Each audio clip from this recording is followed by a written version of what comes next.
I am continuing my reading, and what I'm doing in this series is to read through the entire standard works of the Church of Jesus Christ of Latter-day Saints. This consists of the Bible, the Book of Mormon, the Doctrine and Covenants, and the Pearl of Great Price. I am reading in a chronological order of events, not according to publication or volume, so I will be skipping around a little bit as I move along. Right now, I am in Leviticus chapter 12. For this chapter, I must also mention that I am going to be reading some portions of the Joseph Smith translation. Now, what the Joseph Smith translation is it is an inspired correction or translation of the Bible done by Joseph Smith to restore those portions that have been lost over the years. On a final note, right now I have my son with me, and so you may hear him in the background. He may interrupt once in a while, but we will get through it with no trouble. So, Leviticus chapter 12. The Lord reveals law of purification of women after childbirth, including a sin offering. And the Lord spake unto Moses, saying, Speak unto the children of Israel, saying, If a woman have conceived seed and born a man child, then she shall be unclean 7 days. According to the days of the separation for her infirmity shall she be unclean. And in the 8th day the flesh of her foreskin shall be circumcised. The flesh of his foreskin shall be circumcised. And she shall then continue in the blood of her purifying 33 days. She shall touch no hallowed thing, nor come into the sanctuary until the days of her purifying be fulfilled.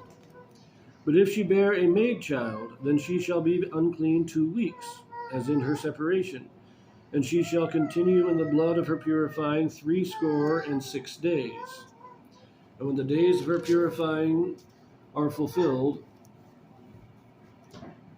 for a son or for a daughter, she shall bring a lamb of the first year for a burnt offering, and a young pigeon, or a turtle dove for a sin offering, unto the door of the tabernacle of the congregation unto the priest, who shall offer it before the Lord, and make an atonement for her, and she shall be cleansed from the issue of her blood.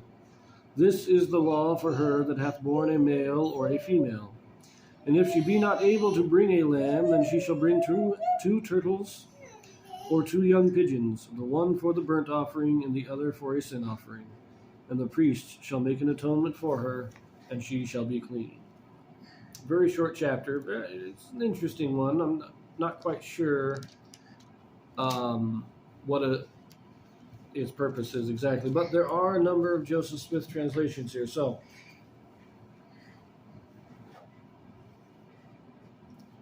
we just, some minor changes here. It says in verse 3, it says, In the 8th day the flesh of his foreskin shall be circumcised.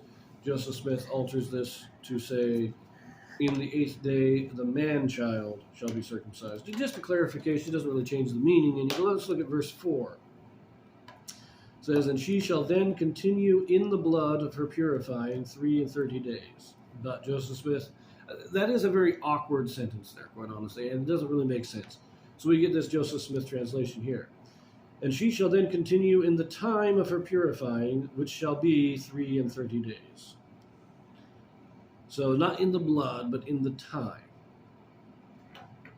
Okay. I'll say it. Just odd. And it changes it again in verse 5. If she bear a maid child, then shall she be unclean 2 weeks, as in her separation, and she shall continue in the blood of her purifying 66 days. Joseph Smith changes this, but if she bear a maid child, she shall be unclean 2 weeks, as in her separation, and she shall continue in the time of her purifying 66 days. Makes a whole lot more sense to say time than blood.